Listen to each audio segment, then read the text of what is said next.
শুভ দুপুর। Hello everyone, আসসালামু আলাইকুম। কেমন আছেন সবাই? আলহামদুলিল্লাহ আমি অনেক ভালো আছি। আরও বেশি ভালো আছি। গ্রাম থেকে আমার আপুরা আসতেছে। এর আগে আমি বলেছিলাম যে আমরা 4 বোন। তো 4 বোনদের মধ্যে আমি ছোট সবার। আমি যেহেতু অসুস্থ, আমার বড় 3টা আপু আসতেছে, ভগ্নিপতি বলা যায়। আপুদের ছেলে মেয়ে, ভাগনা ভাগিনী সবাই আসতেছে। আমি অনেক অনেক খুশি। আর যেহেতু তারা এত দূর থেকে জার্নি করে আসতেছে, তো এসেই তো মাছ মাংস খেতে ভালো লাগবে না। আর ওরা আমাকে বলেছেই যে ভাজি ভুজি করে রেখো। তো আমি যা রান্না করেছি আজকে দুপুরে, এত দূর থেকে জার্নি করে আসবে বোঝেনি তো। বরবটি ভাজি, আলু, আর এখানে করলা আলু ভাজি, আর এখানে হচ্ছে বেগুন ভাজি।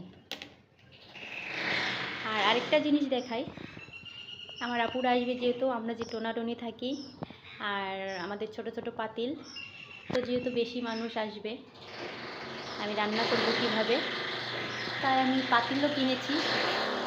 যেহেতু আমার আপুরা আসবে পাতিলও কিনেছি। আর এই যেটা দেখতেছেন, এটা হচ্ছে চালের ড্রাম। এটা গ্রাম দেশেই শুধু মানুষ চেনে। এইটা কে কে চেনেন, কী নামে অবশ্যই কমেন্ট করে জানাবেন। অবশ্যই এটা গ্রাম থেকে আমি এনেছি, যেহেতু আমি গ্রামে ধান আবাদ করি আর আমি বাড়ির চালই খাই।